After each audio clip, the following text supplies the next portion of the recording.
तुला लगन उन लोगों की होगी जिनकी कुंडली के पहले घर में 7 नंबर की गिनती लिखी होगी। लगन का स्वामी शुक्र होगा। शुक्र की पहली राशि लगन में पड़ेगी और दूसरी राशि कहाँ पड़ेगी? अष्टम में। लग्नेश अगर है कोई ग्रह तो उसे अष्टमेश होने का दोष बहुत कुछ ज्यादा नहीं लगता है, जब तक ग्रह बहुत पीड़ित ना हो जाए। तो यहाँ पे शुक्र लगन का स्वामी होगा, तो शुक्र हमारा पहला कारक हुआ तुला लगन के लिए। दूसरा कारक पंचम भाव का स्वामी शनि होगा। शनि इस कुंडली में परम योग कारक है, क्योंकि शनि एक त्रिकोण और एक केंद्र का स्वामी है।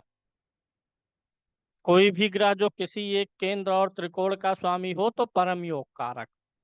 तीसरा कारक हमारा बुध होगा, जो नवम भाव का स्वामी होगा।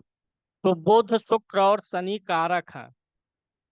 हमेशा याद रखिएगा, जब भी बुध की लगन हो, शुक्र की हो या शनि की, तीनों में से किसी की भी लगन होगी तो कारक हमेशा यही तीनों ग्रह ही रहेंगे। बुध शुक्र शनि ही कारक रहेंगे। और जब लगन सूर्य का हो, चंद्रमा का हो, मंगल का हो और गुरु का हो, तो भी कारक यही मंगल, चंद्रमा, सूर्य और गुरु आते हैं। यानी इस प्रकार से दो ग्रुप है, बुध शुक्र शनि का ग्रुप है, सूर्य चंद्रमा मंगल और गुरु का ग्रुप है। तो तुला लगन में 3 कारक आपके पास हो गए। प्रबल मारक ढूंढिए। 2 प्रबल मारक कौन से होंगे, ऐसे देख के बोलिए। एक तो मंगल होगा, दूसरे और 7वें भाव का स्वामी। दूसरा गुरु होगा, तीसरे और छठे का स्वामी। जो भी मारक ग्रह आते हैं वो लगन के क्या होते हैं? शत्रु। और कारक ग्रह हमेशा क्या होते हैं? लगन के मित्र। तो मंगल तुला यानी शुक्र का शत्रु ही है, और गुरु भी तुला का शत्रु है। गुरु देवताओं के गुरु बृहस्पति और ये शुक्र का लगन शुक्राचार्य दैत्यों के गुरु, तो दोनों में तालमेल नहीं है। तो तुला लगन में प्रबल मारक मंगल और गुरु हो गए। शेष यहाँ पर सूर्य एकादश भाव का स्वामी रहेगा, चंद्रमा दशम भाव का स्वामी रहेगा। ये दोनों न्यूट्रल रहेंगे। ये बुरा परिणाम तो किसी भी लगन के लिए वैसे सूर्य चंद्रमा नहीं देते हैं, क्योंकि ये दोनों पूरी कुंडली के राजा और रानी हैं, कोई भी लगन हो। तो वैसे ये किसी भी लगन के लिए कोई परेशानी नहीं पैदा करते हैं। अब यहाँ पे केंद्र त्रिकोण का राजयोग किन ग्रहों के द्वारा बनेगा? पहले त्रिकोण के ग्रहों को लिखते हैं। लगन का स्वामी कौन है? शुक्र है, यानी ये किसका स्वामी हुआ? त्रिकोण का। शनि हुआ त्रिकोण का स्वामी। और फिर नवम भाव त्रिकोण जो है उसका स्वामी कौन हुआ? बुध हुआ। तो ये बुध शुक्र शनि त्रिकोण के स्वामी हुए। अब केंद्र के स्वामी को निकालिए। पहला केंद्र चतुर्थ भाव का स्वामी कौन है? शनि है। दूसरा केंद्र मंगल स्वामी है सप्तम भाव का। और तीसरा केंद्र स्वामी कौन होगा? चंद्रमा होगा। अब ये जो केंद्र के स्वामी हैं, इनका संबंध युति बने, राशि परिवर्तन हो, परस्पर एक दूसरे को देखें, केंद्र और त्रिकोण के स्वामी का संबंध बनेगा तो राजयोग होगा। सबसे पहला कब बन जाएगा? सबसे पहला बन जाएगा शुक्र और शनि से। शुक्र जो है यहाँ पर अगर हम लगन के अनुसार त्रिकोण मानेंगे, शुक्र को त्रिकोण का स्वामी, तो शनि चौथे के अनुसार केंद्र का स्वामी हो जाएगा। और अगर हम एकादश का ये पंचम का स्वामी शनि को मान लें त्रिकोण का, तो शुक्र केंद्र का फल देगा। तो शुक्र शनि की युति तुला लगन में बहुत अच्छा फल देती है। इसमें जो लगन में तुला राशि है, ये शनि की उच्च राशि भी होती है। इसलिए भी शनि शुक्र के साथ युति करके उत्कृष्ट फल देता है। क्योंकि जब तुला लगन होगी तो इस लगन में शुक्र क्या होता है? तुला राशि में स्वाग्रही, और शनि क्या होता है? उच्च। तो ये दोनों ही ग्रह लगन के लिए फेवरेबल हो जाते हैं।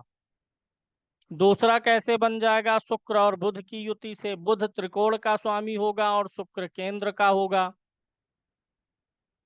अगला कैसे बनेगा? शनि और बुध से। शनि चौथे भाव केंद्र के स्वामी के रूप में और बुध नवम त्रिकोण के स्वामी के रूप में।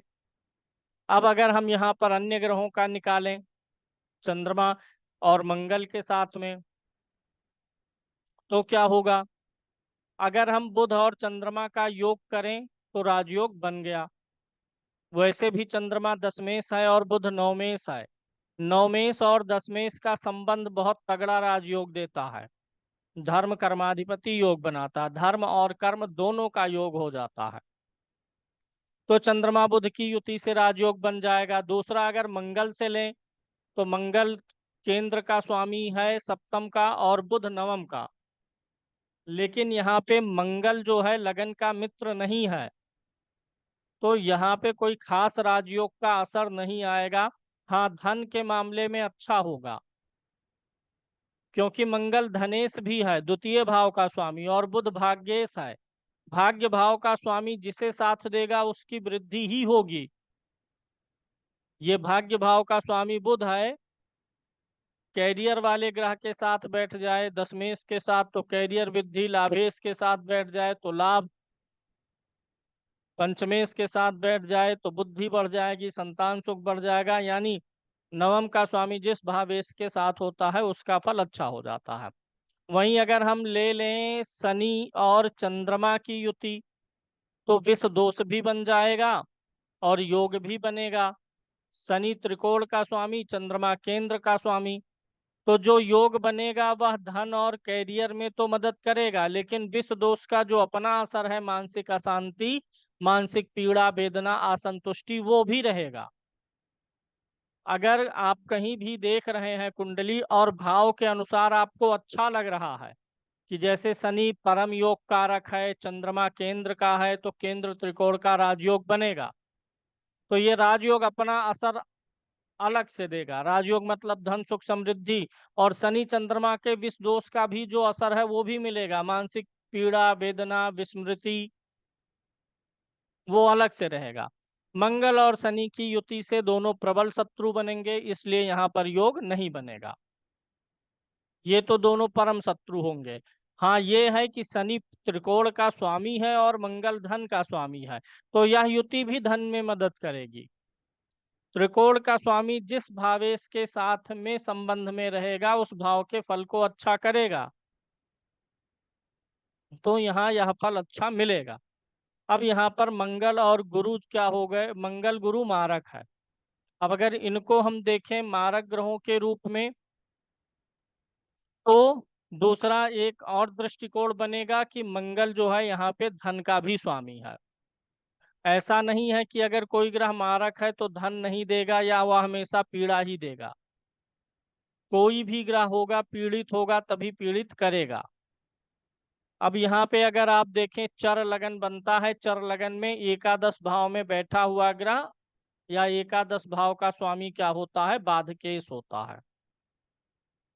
धन योग कब कब बनेगा? जब धन भाव का स्वामी या लाभ भाव का स्वामी त्रिकोण के स्वामियों के साथ युति करे।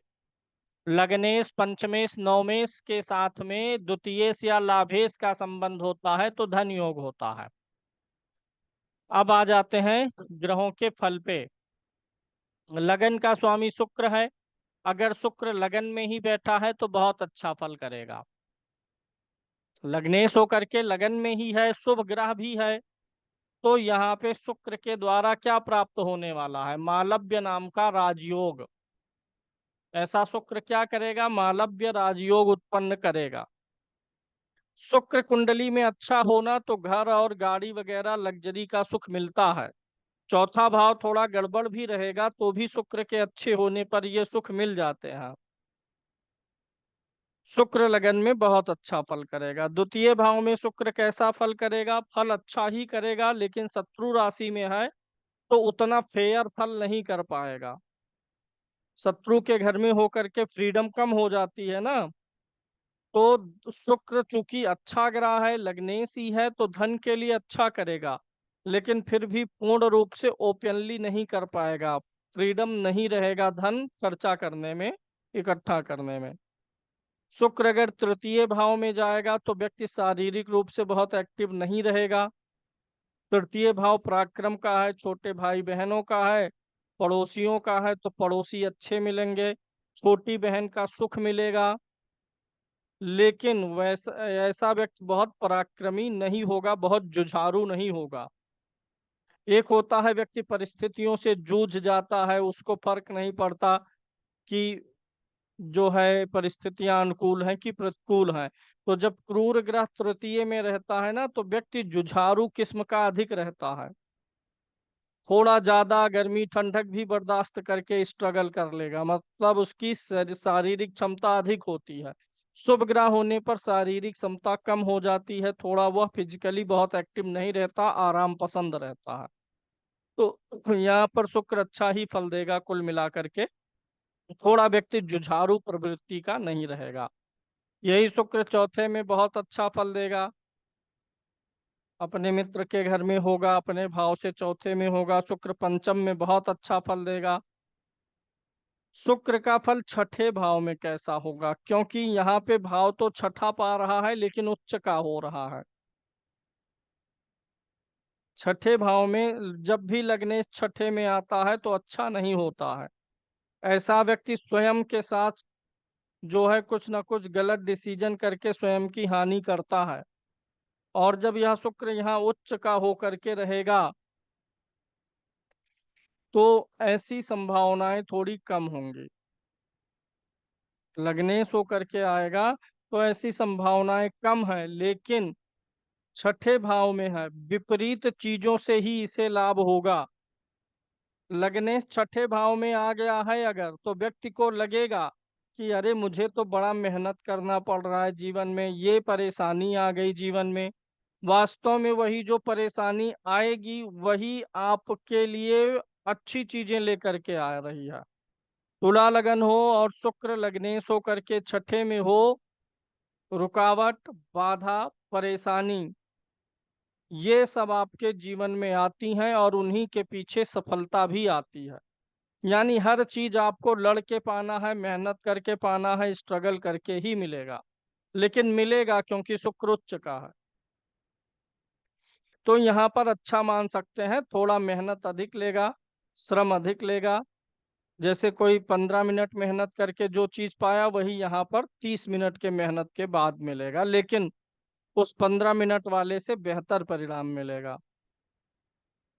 अगर यही शुक्र सप्तम भाव में आ जाए तो अच्छा ही फल करेगा, बुरा फल नहीं है। शत्रु राशि में तो होता है, बावजूद इसके अच्छा फल करेगा। आपको आधुनिक तरीके से रहने वाला पति या पत्नी की प्राप्ति होगी।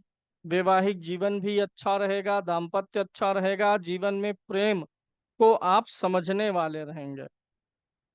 अनर्गल प्रेम और प्रलाप नहीं रहेगा, जो रहेगा शुद्ध रहेगा। शुक्र अष्टम भाव में स्वाग्रही होगा, कोई दिक्कत ही नहीं है। आठवें में जाए लग्नेश तो भी आयु बढ़ती है, और जब स्वाग्रही रहेगा तो और ही आयु बढ़ाएगा। और आमतौर पे व्यक्ति के निजी जीवन में शांति होती है।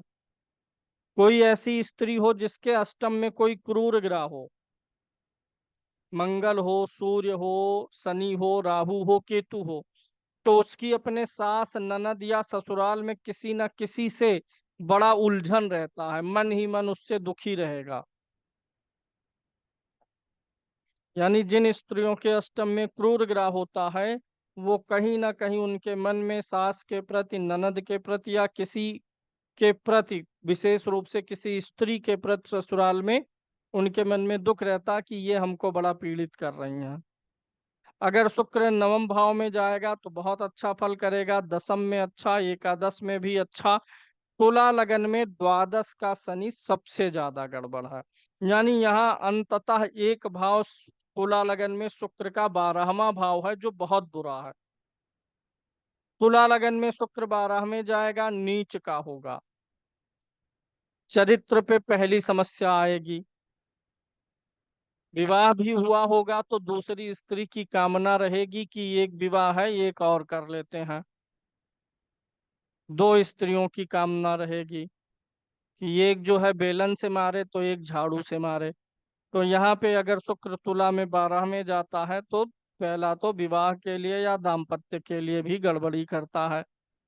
दूसरा, यह शुक्र 12वें में शुक्र का एक योग होता है, 12वें का शुक्र वैभव योग बनाता है। व्यक्ति को सुखी करता है, संपत्ति देता है, भोग विलास देता है।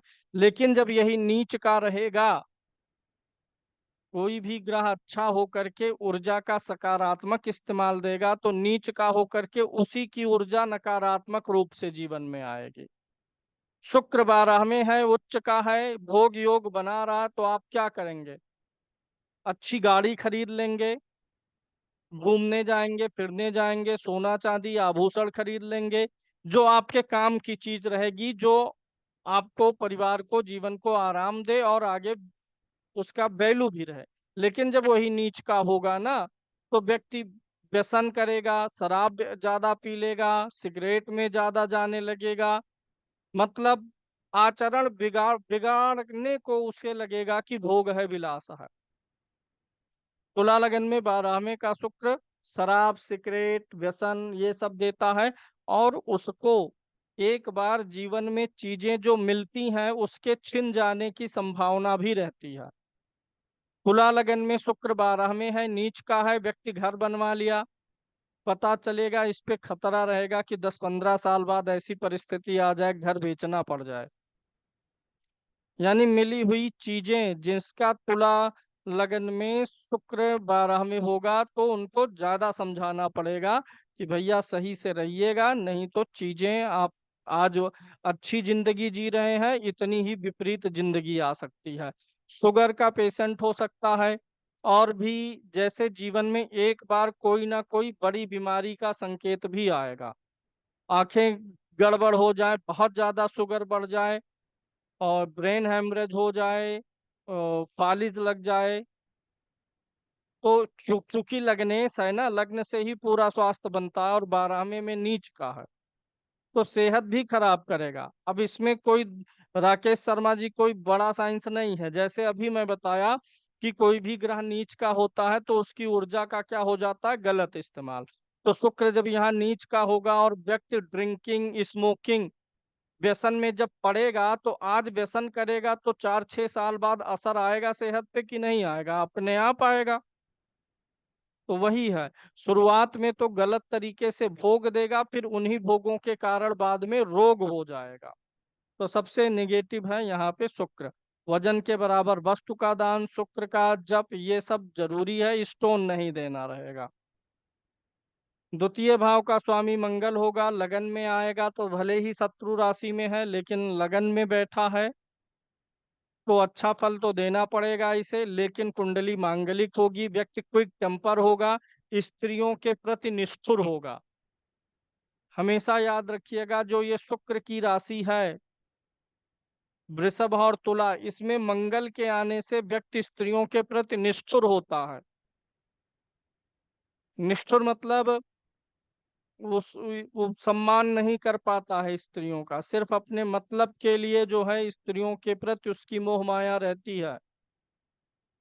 रोटी बना के कोई देगा तब तक वेलकम है, नहीं तो वही स्त्री बीमार हो गई तो पानी लेके कम खड़ा होगा, नहीं खड़ा होगा। मतलब मंगल शुक्र के साथ में निष्ठुर व्यवहार करता है। देखिए, ये जो चंद्रमा होता है ये माता पक्ष को दर्शाता है। माता हो गई, बहन हो गई, मौसी हो गई, ऐसी स्त्रियां। और शुक्र ऐसी स्त्रियां हैं, पत्नी हो गई, प्रेमिका हो गई, ऐसे स्त्री वाले रिश्ते जहां पर आपका हंसी मजाक चल सके। तो तुला राशि में होकर के माता बहन इन सब के प्रति नहीं निष्ठुर बनाएगा, कभी नहीं बनाता, लेकिन शुक्र की राशियों में या शुक्र के साथ होकर के बना सकता। तो यहाँ पर मिला जुला असर रहेगा, दाम्पत्य के लिए नहीं ठीक है, अन्य चीजों के लिए ठीक रहेगा। मंगल अगर द्वितीय भाव में होगा तो स्वाग्रही होगा, धन के लिए अच्छा रहेगा, लेकिन वाणी का जो है थोड़ा सा कड़वापन रहेगा। मंगल उग्र ग्रह है तो वाणी मीठी थोड़े निकालेगा, युद्ध का देवता है तो आक्रमण ही तो करेगा। तो जिसके द्वितीय भाव में मंगल हो, स्वाग्रही रहेगा, तो बहुत ज्यादा निगेटिव वाणी भी नहीं बोलेगा। वाणी थोड़ा कठोर रहेगी, लेकिन उस कठोरता में वाणी जो है असंयमित नहीं होगी। अब मंगल अगर गड़बड़ रहेगा तो वाणी असंयमित हो जाएगी, गाली गलौज दे देगा बात करते करते। लेकिन धन के लिए तुला लगन में देखें तो मंगल यहाँ पर अच्छा है, वाणी भी थोड़ा सा कर्कश रहेगी। तृतीय भाव में मंगल अच्छा ही फल करेगा, मेहनती बनाएगा, पुरुषार्थ जगाएगा, शारीरिक श्रम अच्छा देगा, व्यक्ति की जूझने की शक्ति अच्छी होगी। चौथे भाव में तो मंगल उच्च का हो जाएगा, धनेश उच्च का है और पत्नी भाव का स्वामी होकर के उच्च का है। विवाह के बाद ऐसे व्यक्ति को बड़े अच्छे अच्छे सुख मिलेंगे। विवाह के बाद प्रॉपर्टी का बिजनेस करे, रियल एस्टेट का करे, बहुत अच्छा रहेगा। विवाह के बाद मतलब व्यक्ति की धन संपत्ति खूब बढ़ती है। धनेश भी है चतुर्थ में होकर के और सप्तमेश भी है, उच्च का है। कुंडली को मांगलिक तो बनाएगा, विवाह के केस में मिलान जरूरी रहेगा, लेकिन चौथे भाव का सुख भी अच्छा देगा। लेकिन जो चौथे भाव से विचारणीय सजीव पक्ष है वहां गड़बड़ी भी देगा। निर्जीव पक्ष के लिए क्रूर ग्रह अच्छे होते हैं, सजीव पक्ष के लिए नहीं। सजीव पक्ष में क्या हो गया, माता हो गई, तो माता के साथ में चूंकि मंगल उग्र ग्रह है तो माता के साथ जो है संबंध उग्रता पूर्ण होंगे, कभी कभी ज्यादा कहा सुनी हो जाएगी, परिवार का माहौल गर्म रहेगा। यही मंगल पंचम में होगा तो कोई गड़बड़ नहीं है, संतान आदि के लिए गड़बड़ नहीं है। शत्रु राशि में होता है लेकिन बावजूद इसके भी संतान अच्छी देता है। और चूंकि ये सप्तमेश और धनेश होकर के आता है तो ऐसे लोग अपनी पत्नी के बारे में अधिक विचार करते हैं और धन बढ़ाने के बारे में इनकी योजनाएं हमेशा चलती रहेंगी। मंगल अगर छठे में आएगा तो क्या करेगा, धन भाव का स्वामी छठे में आए तो कर्ज दे, या कर्ज का स्वामी धन में जाए, छठे का स्वामी धन में तो भी कर्ज। तो अगर तुला लगन में मंगल छठे भाव में है तो कर्ज देगा, शत्रु नहीं देगा। सजीव पक्ष को तो खत्म करेगा, सजीव पक्ष में शत्रु आते हैं, खत्म करेगा। लेकिन यहाँ पे शत्रुहंता योग भी बनाएगा, सप्तमेश भी मंगल होगा। ऐसे व्यक्ति का जीवन साथी झगड़ालू प्रवृत्ति का होगा, बहुत झगड़ालू होगा। तुला लगन में अगर मंगल छठे में है तो पति हो या पत्नी बहुत जो है डांट डपट के रहने वाला रहेगा। किसी पुरुष की कुंडली है, स्त्री उसकी कुंडली में मंगल छठे में है तो उसकी पत्नी उस पे हावी रहेगी। और अगर स्त्री की कुंडली में है तो समझ ले पति हावी रहेगा, डांट डपटता हुआ ही रहेगा, हमेशा लड़ाई झगड़े होते रहेंगे। अगर यही मंगल सातवें में स्वाग्रही होगा तो अच्छा फल करेगा, अच्छी जगह विवाह होगा, अच्छी पत्नी मिलेंगी, व्यवसाय अच्छा चलेगा। लेकिन चूंकि क्रूर ग्रह है तो पत्नी में अपनी क्रूरता या तेज भी भरेगा पति में, लेकिन स्वाग्रही है तो पॉजिटिव ही रहेगा, कुछ बिगाड़ेगा नहीं। जीवन साथी में उग्रता रहेगी। यही मंगल अष्टम भाव में बहुत गड़बड़ हो जाएगा। एक तो सप्तमेश होके गया है, धनेश होके गया है, विवाह के बाद धन से जुड़ी परेशानियां भी आ सकती हैं। विवाह के बाद धन से जुड़ी परेशानियां 1-1.5 साल तक पीड़ित कर सकती हैं। अष्टम भाव का मंगल पाइल्स, बवासीर ऐसी समस्याएं भी देगा, डाइजेशन से जुड़ी हुई जो है। अष्टम का मंगल चोट चपेट लगाने की संभावना बना के रखता है। चूंकि तुला लगन के लिए मारक है ना, लगन का मित्र नहीं है। अष्टम भाव में मंगल चोट चपेट दुर्घटना या बीमारियां शरीर को देता है, जहां से ब्लड निकले। कोई चीज लग जाए, कट पिट जाए तो ब्लड निकलेगा। पाइल्स बवासीर में भी ब्लड निकलता है। तो ब्लड निकले ऐसी परेशानियां देगा। चूंकि लगन लगन का शत्रु है, मारक है, तो ये फल ज्यादा देगा। किसी दूसरे लगन में अष्टम में बैठे जहां लगन का मित्र होगा तो इसका थोड़ा असर कम रहेगा। लेकिन तुला लगन हो तो, कुंभ लगन हो तो, मिथुन लगन हो, कन्या लगन हो तो अष्टम का मंगल ज्यादा बुरा है, क्योंकि तब वह लगन का शत्रु होता है। मकर में नहीं, क्योंकि मकर में लगन में उसकी उच्च राशि पड़ेगी। वह ग्रह आपको अच्छा फल देगा जिसकी उच्च की राशि लगन में पड़ती हो। तो यहाँ पर मंगल का अष्टम भाव फल खराब है, वैवाहिक जीवन के लिए परेशानी देगा, ससुराल से रिश्ते खराब करेगा। स्त्री होगी तो भी थोड़ा सा वाणी के कारण से उसको समस्याएं आएंगी ससुराल में। और अगर पुरुष है तो कम्युनिकेशन का थोड़ा सा गैप रहेगा ससुराल वालों से, बहुत आम तौर पे बातचीत नहीं होगी। तभी करेगा जब कोई लड़ाई झगड़े का मामला रहेगा। नवम भाव का मंगल चूंकि धनेश और सप्तमेश होके है, तो विवाह और धन के लिए अच्छा रहेगा। शत्रु राशि में है तो भाग्योदय जो है विवाह के बाद ही होगा, क्योंकि सप्तमेश भाग्य भाव में है। विवाह के बाद भाग्योदय। नवम भाव का मंगल तीर्थ यात्रा करवाता, धार्मिक यात्राएं करवाएगा, भगवान शिव के ज्योतिर्लिंगों का दर्शन करवाएगा, भगवान शिव हनुमान गणेश में रुचि रहेगी। यानी कुल मिलाकर के नवम में तब भी ठीक है, दसम में नीच का हो जाएगा। धनेश और सप्तमेश के नीच का है। ऐसे व्यक्ति का धन उसकी पत्नी बर्बाद करती है, या स्त्री है तो पति के माध्यम से धन बर्बाद होगा, क्योंकि ये धन है और ये जीवन साथी है, दोनों का कॉम्बिनेशन बनाएंगे। तो मंगल यहाँ नीच का होकर के पैर के घुटने में परेशानी देगा जब उम्र बढ़ेगी, क्योंकि दसम भाव पैर का घुटना होता है और मंगल नीच का है। तो 40-45 से ही पैर के घुटने में आ जाएगा, परेशानी यहाँ पर शुरू हो जाएगी। इसके साथ साथ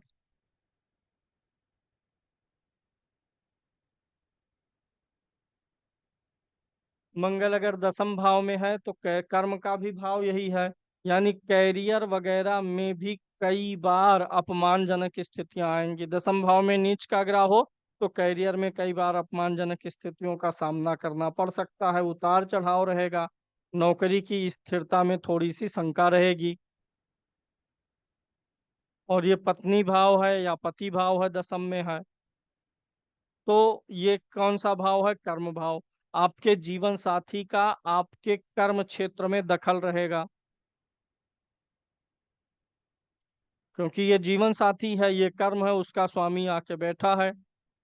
दखल रहेगा। अगर कामकाज के मामले में ऐसे लोग अपने पत्नी से सलाह ले लें तो हर सलाह उल्टी पड़ेगी, क्योंकि मंगल नीच का है, पत्नी भाव का स्वामी है।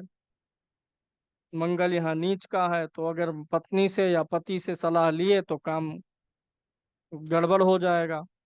मंगल एकादश में बहुत अच्छा फल देगा, यहाँ पर धनेश होकर के लाभ में है, मित्र राशि में है। द्वादश में फिर वही बुरा करेगा, मांगलिक बनाएगा, दाम्पत्य खराब करेगा, तनाव देगा, चिंता देगा, धन की समस्या देगा, मैरिड लाइफ खराब करेगा। 12वें भाव से हम नींद भी देखते हैं, तो नींद भी बिगाड़ने का काम यहाँ पे मंगल करेगा। तृतीय भाव के स्वामी को देखते हैं। तृतीय भाव का स्वामी कौन है? गुरु है। लगन में आकर के बैठेगा। बृहस्पति कुछ ना कुछ स्वास्थ्य से जुड़ी परेशानियां खुद तो देगा, लेकिन अन्य ग्रहों के द्वारा मिलने वाली परेशानियों को कम करेगा। केंद्र का बृहस्पति कहीं होता है तो कुंडली के छोटे मोटे दोषों को खत्म करता है। अपना दोष तो नहीं खत्म करेगा, लेकिन अन्य ग्रहों के दोषों को खत्म करेगा। जैसे मान लीजिए मंगल अष्टम में बैठा है तो चोट चपेट का योग बन गया है। वहीं जब गुरु आ जाएगा लगन में, तो इसके द्वारा जो मंगल के द्वारा अष्टम में होकर के चोट चपेट का योग है, गुरु केंद्र में है, तो उसे मिनिमाइज कर देगा, बहुत बड़ी चोट नहीं लगने देगा। मृत्यु हो जाए, मृत्यु तुल्य कुछ हो जाए, ऐसी चोट से बचाएगा। तो यहाँ पर गुरु आमतौर पे ठीक है, लेकिन तृतीय भाव किसका होता है? पराक्रम का। और लगन में आया है, ऐसे लोग पराक्रम दिखाने में यानी कामकाज करने में आलसी नहीं होंगे। छठे का भी स्वामी होकर के जाएगा लगन में। अपने लिए ये लकी नहीं होंगे, दूसरों के लिए लकी रहेंगे। वही शेयर खुद खरीदेंगे तो नुकसान हो जाएगा, दूसरे को जो सलाह दे देंगे तो शुभ हो जाएगा। तो मंगल की राशि में द्वितीय भाव में अगर गुरु है तो वही कर्ज का योग फिर बनेगा, क्योंकि छठे भाव का स्वामी होके जाएगा, तो कर्ज का योग बनेगा। अब मंगल अगर बलवान हो, देखिए अगर द्वितीय भाव के स्वामी का संबंध छठे, आठवें, 12वें से हो तो कर्ज का योग बनता है। द्वितीय भाव का स्वामी छठे में आए, 8वें में जाए या 12वें में जाए, या छठे का स्वामी द्वितीय में जाए, 8वें का स्वामी यहाँ जाए, 12वें का स्वामी यहाँ जाए, तो कर्ज योग है। तो यह जानना है कि कर्ज है तो कर्ज बुरा ही नहीं होता है, बहुत से लोग कर्ज से तरक्की करते हैं। तो वो तरक्की होगी कि नहीं, यह निर्भर करेगा कि द्वितीय भाव का स्वामी और गुरु कैसा है कुंडली में। अगर द्वितीय नीच का ना हो, अस्त ना हो, गुरु नीच अस्त ना हो, तो कर्ज होगा, निपटता रहेगा आराम से।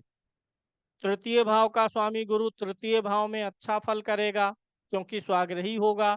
यहाँ से भाग्य भाव को देखेगा भी, लाभ भाव को देखेगा, पत्नी भाव को देखेगा, तो यहाँ से गुरु का फल काफी अच्छा है।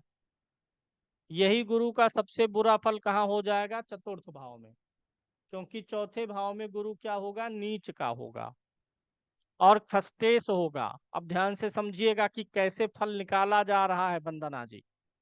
चौथा भाव क्या है? भूमि भवन वाहन का। यहाँ पे बृहस्पति क्या हो रहा है? नीच का। और किस भाव का स्वामी है? छठे का। तीसरे का भी है, ठीक है, छठे का भी है। छठा क्या है? रोग का, ऋण का, शत्रु का। और चौथा भाव हमारा परिवार है, तो परिवार के लोग ही रोगी रहेंगे। कोई ना कोई दो चार मेंबर हमेशा पीड़ित चलेंगे। पहली चीज शत्रु है, चौथा भाव परिवार है, ये शत्रु भाव है। परिवार में ही कोई ना कोई एक आपका शत्रु रहेगा, ऐन वक्त पे आपका साथ नहीं देगा। कर्ज है ये छठा भाव, और इसका स्वामी आके यहाँ नीच का हुआ है। अगर गाड़ी कर्ज पे लिए, जमीन कर्ज पे लिए, मकान कर्ज पे लिए, तो आप फंस गए। आप कर्जा निपटाने में आपको नानी याद आ जाएंगी। क्यों? क्योंकि बृहस्पति नीच का हो जा रहा वहां जाकर के। अगर द्वितीय भाव का स्वामी कुछ मजबूत होगा, ठीक होगा, तो भी गनीमत है। अगर 6, 8 और 12 का स्वामी चौथे में आया है और अच्छा नहीं है, नीच का है, शत्रु राशि का है, तो भूमि भवन वाहन से जुड़ा कर्जा टेंशन देगा। लेते समय सोचे रहेंगे इतनी ईएमआई ऐसे ऐसे बना लेंगे, निपट जाएगा। लेने के बाद पता चला आप सोचे थे हर महीना ईएमआई भरेंगे, वही पैसा आप दवाई में जाने लगा। बजट बनाए थे ईएमआई का, चला गया दवाई में, अब कम पड़ गया। कोई भी बीमार हो गया घर में, क्योंकि ये पूरा तो घर है, परिवार है, तो अच्छा नहीं है। बृहस्पति का सबसे बुरा असर यहीं पर मिलता है, तुला लगन में, चतुर्थ भाव में। उसको बोलिए घर ना ले, किराए पे रह रहा रहे, बिताए जिंदगी जितना अधिक बिता सके। जब बच्चा कमाए तब घर लें, बच्चे के पैसे से लें, खुद भी कुछ मिला दे। लेकिन अगर यहाँ नीच का बृहस्पति है, तो किराए के मकान में रह लें, ठीक है, या जो पहले से बना है पैतृक निवास है उसी में रहें। अगर खुद से भी बनाना है तो बहुत अच्छा मुहूर्त वगैरह देखें, नहीं तो परिवार के लोग या तो उसमें जो रहेगा वह कर्जदार ही रहेगा, या तो बीमार ही रहेगा।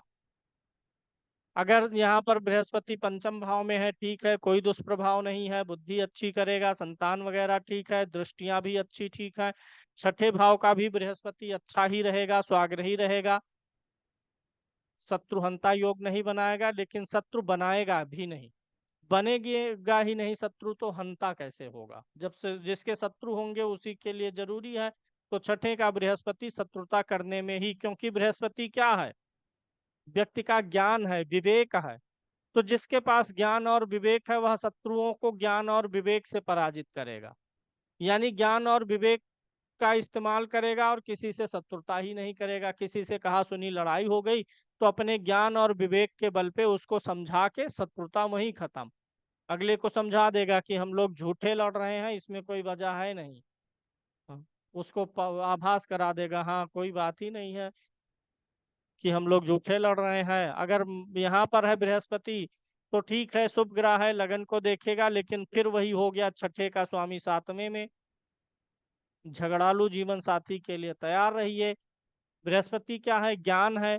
तो अगर छठे का स्वामी सातवें में जाएगा, तो आपका जीवन साथी आपको बड़ा ज्ञान देगा, हर चीज पे रोका टोकी सिखाएगा। इसको ऐसे नहीं ऐसे करना था, ये जो गिलास दाएं हाथ से पकड़ी हो इसको बाएं हाथ से पकड़ी हो इसको दाएं हाथ से पकड़ना था। क्योंकि बृहस्पति ज्ञान है, लेक्चर देने वाला ग्रह है, सप्तम में जाएगा और छठे का स्वामी है, तो उसको अपना असर दिखाना है। तो आपका जीवन साथी जो है ज्यादा लेक्चर देगा। अगर यही बृहस्पति अष्टम में है, आयु को बढ़ाएगा, फिर घर के सुख के लिए फिर नहीं ठीक है, क्योंकि एक तो खुद अष्टम में होगा, दूसरा यहाँ से बृहस्पति की नामी दृष्टि नीच राशि पर आएगी। तो ऐसे व्यक्ति को घर वगैरह बनाने में देरी ही करना चाहिए। आयु के लिए, स्वास्थ्य के लिए अच्छा है, घर के सुख के लिए थोड़ा सा गड़बड़ है। धन आता है, बचता नहीं है, क्योंकि यहाँ से बृहस्पति व्यय को भी देखेगा पांचवी दृष्टि से, सातवीं दृष्टि से धन को। तो पहले खर्च होने का रास्ता, क्योंकि पहले यहाँ दृष्टि डालेगा तब यहाँ डालेगा, पांचवी दृष्टि पहले आएगी तब सातवीं आएगी, तो पहले खर्चे का रास्ता पहले खोल के रखेगा, फिर पैसा दे देगा। तो जब खर्च का रास्ता पहले से खुला है तो आते ही चला नहीं जाएगा शशांक जी। तो अष्टम का बृहस्पति खर्चे के रास्ते खोले रहता है। नवम भाव में अच्छा फल देगा, दसम में बहुत अच्छा फल देगा, एकादश में भी बहुत अच्छा फल देगा। यहाँ तो उच्च का होगा। अब यहाँ उच्च का होगा तो फिर चौथे पे नीच की दृष्टि जाएगी। हाँ ये है, अगर भले ही बृहस्पति यहाँ बैठा है चौथे भाव में, या चौथे पे उसकी दृष्टि आ रही है, तो सिर्फ इतना ही नहीं देखना है, चौथे का जो स्वामी शनि है उसे भी देख लेना है। अगर वही अच्छा है, बलवान है, तो भी बृहस्पति की दृष्टि का असर कम पड़ेगा, दुष्प्रभाव कम ही रहेगा। 12वें का शनि, कोई भी लगन हो, 12वें का शनि थोड़ा ज्यादा दयालु बनाता है। व्यक्ति अच्छे बुरे की बिना पहचान किए मदद करता है लोगों की, इसीलिए ऐसे लोगों को ठग लेते हैं लोग। वेद प्रकाश जी, बृहस्पति 12वें है, कोई आया आपसे, अरे भैया बहुत दिक्कत है, खाने को नहीं है, 4 दिन से दे दीजिए, ले लिया, चला गया, 2 पैक बना के पी लिया, लिया तो पैसा दाल चावल खाने के लिए और चला गया मधुशाला। तो काफी लोग ऐसे मिल जाएंगे आपको, जो आपको आपके मदद वाले स्वभाव का नाजायज फायदा उठा ले। तो ऐसा ध्यान रखना चाहिए, किसी की मदद करिए, भोजन से करिए, वस्त्र से करिए, मतलब नगद रुपया दे करके बहुत मदद नहीं करना है। किसी की शादी है, मदद मांग रहा, चलो भैया हम कुछ खर्चा देख लेंगे, मकान बनवा रहा, हम खर्चा देखेंगे कुछ, 50 बोरी सीमेंट हमारी तरफ से, ऐसे मदद करना ज्यादा उचित है। कैश में पैसा दे दिए, अब या तो फिर आपको पक्का पता हो कि हाँ वो उसी काम के लिए जा रहा है जिसके लिए मांग रहा है। नात रिश्तेदार मांग लेंगे, आपसे बहुत इमरजेंसी है, ये है, ऐसा है, वैसा है, ये बीमार, नहीं दिए तो आसमान फट जाएगा, देने के बाद पता चला कह के ले गया था 2 महीने बाद देंगे, बड़ा अमाउंट ले गया, 2 महीने बाद आप उसे ढूंढिए, वो बोलेगा आपको मिलेंगे भैया स्वर्ग में, वही हिसाब होगा हमारा आपका, क्योंकि बृहस्पति 12वें में है, 12वां भाव मोक्ष का है, तो ज्यादातर पैसा मोक्ष में चला जाता है। जो पैसा आप दे दिए उस पैसे की मुक्ति हो गई, पैसा मोक्ष की प्राप्ति कर लिया। तो उधार देने में सावधानी बरतना है। शनि को देखते हैं, शनि महाराज लगन में जाएंगे, आमतौर पे अच्छा फल देते हैं, लेकिन तनाव बना के रखेंगे। लगन का उच्च का शनि तनाव बना के रखता है। अरे भाई शनि है और वो उच्च का हो गया, क्रूर ग्रह लगन में ही उच्च का है, योग्य बनाएगा, सफलता देगा, काबिल बनाएगा, कुछ ना कुछ हुनर रहेगा, नौकरी देगा, बिजनेस देगा, लेकिन तनाव देता रहेगा। किसी चीज को बहुत चाह लेंगे तो वो चीज नहीं मिलेगी। शनि यहाँ उच्च का होकर के या नीच का होकर के लगन में, और चौथे में उच्च या नीच का शनि कंटक दोष बनाता है। किसी चीज को अगर बहुत चाहत रखेंगे तो चीज नहीं मिलेगी। इसलिए ये शनि चाहता है कि आप निष्काम कर्म करो। शनि उच्च का है, पीछे पड़े हम आईएएस बनेंगे बनेंगे, कसम खा करके बैठे हैं, नहीं, तब ये नहीं देगा। किसी चीज के पीछे नहीं भागिएगा, सिर्फ कर्म करिएगा, परिणाम की बिना फिक्र किए हुए, परिणाम की लालसा से काम नहीं करेंगे, बहुत अच्छा फल देगा। अगर शनि लगन में या चौथे भाव में उच्च का हो। शनि अक्सर उच्च का होता है तो व्यक्ति को चश्मा लगवा देता है, जल्दी ही आंखों में तकलीफ देता है, उच्च का हो चाहे नीच का, क्योंकि उच्च का होगा तो भी मेष राशि को देखेगा, और नीच का होगा तो मेष राशि में रहेगा ही। शनि का मेष राशि पर प्रभाव सिर आंखों की समस्या देता है। अगर उसी के साथ साथ उसका प्रभाव सूर्य पर भी हो जाए, मेष राशि में हो, मेष राशि को देखे और सूर्य को भी देख दे और या सूर्य के साथ हो जाए, तो बोलिए कि भैया ऑपरेशन कराए हैं कि अभी कराना है आंख का। चश्मा लगेगा बड़ा बड़ा, बड़ा बड़ा मतलब ज्यादा नंबर वाला, ये नहीं कि 1 मीटर वाला चश्मा लग जाएगा। तो शनि का यहाँ फल फल अच्छा है, लेकिन लाइफ बहुत इजी गोइंग नहीं है। क्यों सुशीला जी? क्योंकि शनि कर्म कारक है और वो लगन में ही बैठ के उच्च का हो रहा है। तो कर्म प्रधान बनिए, कर्म सिर्फ करिए, फल प्रधान मत बनिए कि कोई मुझे बता दे पहले कि हम इस पेड़ को लगाएंगे तो इसमें कितना बड़ा आम निकलेगा, मीठा होगा कि खट्टा होगा, बता दे तब लगाएं। नहीं, आम आप लगा दो, मीठा होगा खट्टा फिकर ना करो, निष्काम रूप से कर दो, फल अच्छा ही आएगा। और अगर पहले सोच लिए मीठा होगा खट्टा होगा कितना बड़ा होगा, पेड़ ही नहीं लगेगा, वो सूख जाएगा। द्वितीय भाव में शनि होगा तो शत्रु राशि में होगा, लेकिन फिर भी चूंकि कारक ग्रह है तो भाव का फल अच्छा करेगा। राशि का फल बुरा है, धन भाव में शत्रु राशि में है, कोई शत्रु के द्वारा धन हानि की जा सकती है। लेकिन ओवरऑल शनि यहाँ पर अच्छा फल देगा, धीरे धीरे धन संग्रह होगा, बहुत तेज स्पीड से नहीं होगा। तीसरे भाव में तो अच्छा ही फल देगा। तीसरे भाव में शनि रास्ते के अवरोध को खत्म करता, हाँ यह है, छोटे भाइयों का सुख नहीं देगा।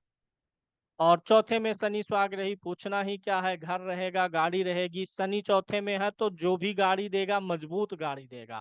व्यक्ति घर बनवाएगा तो मजबूत बनवाएगा, बिना कंप्रोमाइज किए। थोड़ा सुंदर दिखे ना दिखे लेकिन मजबूत रहे। शनि लोहा है ना, लोहा मतलब बेकार बार कहते हैं ना, ऐसे इनकी शरीर लोहे की बनी है। किसी को मारिए, कम चोट लगे तो बोलते हैं कि क्या भैया लोहे के बने हो। तो शनि मतलब लोहा है, तो लोहा मतलब मजबूती, घर मजबूत देगा, गाड़ी मजबूत देगी। परिवार का जो विकास होगा ना, वो धीरे भले रहे लेकिन मजबूत विकास होगा। पंचम में शनि बहुत अच्छा फल देगा, यहाँ से सातवें पे नीच की दृष्टि डालेगा। पत्नी को चश्मा लगवा देगा या पति को, सातवें में है, आपको भी लगवा सकता है। लेकिन पंचम का फल अच्छा रहेगा, दृष्टि भी अच्छी रहेगी।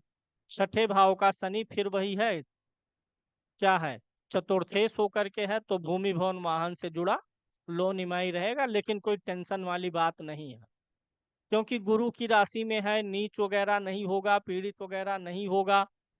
गुरु धन का कारक भी है, तो धन के कारक की राशि में है। अगर बृहस्पति पीड़ित नहीं हुआ तो लोन कर्जा ईएमआई आराम से निपटेगा। शनि का सबसे बुरा प्रभाव सप्तम भाव में, यहाँ पर शनि महाराज तांडव मचाएंगे आपके मैरिड लाइफ में। जीवन साथी का स्वास्थ्य जीवन में कई अवसरों पर बहुत ज्यादा खराब करेगा, बहुत ज्यादा पीड़ित करेगा। और अगर अन्य चीजें खराब हुई तो तनाव, तलाक, ये सब भी दे सकता है। अगर शनि यहाँ पर है तो वैवाहिक पक्ष के लिए नहीं ठीक है। अष्टम भाव में आयु लंबी करेगा, नवम ठीक, दसम ठीक, एकादश ठीक। द्वादश भाव में जाएगा तो विदेश का योग बनाएगा। चतुर्थेश 12 में गया हुआ है। मंगल का बता ही दिए, गुरु हो गया, शुक्र हो गया, बुध और सूर्य चंद्रमा को देखिए। बुध का फल कहाँ कहाँ अच्छा होगा? बुध भाग्येश है, लगन में अच्छा देगा। द्वितीय में बुध का फल अगर कहीं गड़बड़ होगा तो छठे भाव में होगा। तुला लगन में बुध का फल छठे भाव में सिर्फ गड़बड़ होता है, अन्य भाव में अच्छा ही रहेगा। तुला लगन में बुध छठे भाव में जाए तो व्यक्ति अभागा हो जाएगा। भाग्य का स्वामी छठे में है, वो भी नीच का है, प्रबल भाग्य बाधा। 12 में गया है तो विदेश का योग। अष्टम में है तो भी अच्छा है, क्योंकि यहाँ मित्र की राशि में कम से कम रहेगा, और जो इसकी दूसरी राशि है उससे अच्छे भाव में बैठेगा, नवम में बैठेगा। तो बुध का फल यहाँ पर छठे भाव में गड़बड़ मानना है। चंद्रमा सभी भावों में अच्छा है, चंद्रमा की नीच राशि धन भाव में पड़ेगी। तो चंद्रमा अगर तुला लगन में द्वितीय भाव में होगा तो व्यक्ति नीच तरीके से या गलत तरीके से, गलत कर्म से धन कमाएगा। अन्य भावों में अच्छा फल देगा। 6, 8, 12 में तो हर लगन में ही खराब फल देता है। भले ही कर्मेश हो करके उच्च का होगा, अगर शुक्ल पक्ष का नहीं है तो ज्यादा खराब। सूर्य कहाँ अशुभ फल देगा? सूर्य तुला लगन में कहीं भी कोई बहुत विशेष अशुभ फल नहीं देता है। लगन में नीच का तो होता है, लेकिन काल पुरुष की कुंडली के अनुसार उच्च का भी होता है। तो तुला लगन एक ऐसी लगन है कि सूर्य लगन में नीच होने के बावजूद भी ज्यादा नीच का असर नहीं देता है। मतलब अगर कहीं गड़बड़ भी है तो वो यही गड़बड़ है, थोड़ा खराब फल यही देगा। शेष अन्य भावों में सूर्य के फल ठीक ठाक मिलेंगे, अच्छे मिलेंगे। तुला हो गया। अगले क्लास में, कल की क्लास में हम लोग वृश्चिक लगन के बारे में पढ़ेंगे। और अभी समय हो गया है, आप लोग जाइए, रिपीट करिए, रिवीजन करिए। धन्यवाद। 12 लगन पूरा होगा, उसके बाद तब आप लोगों से डाउट लेंगे।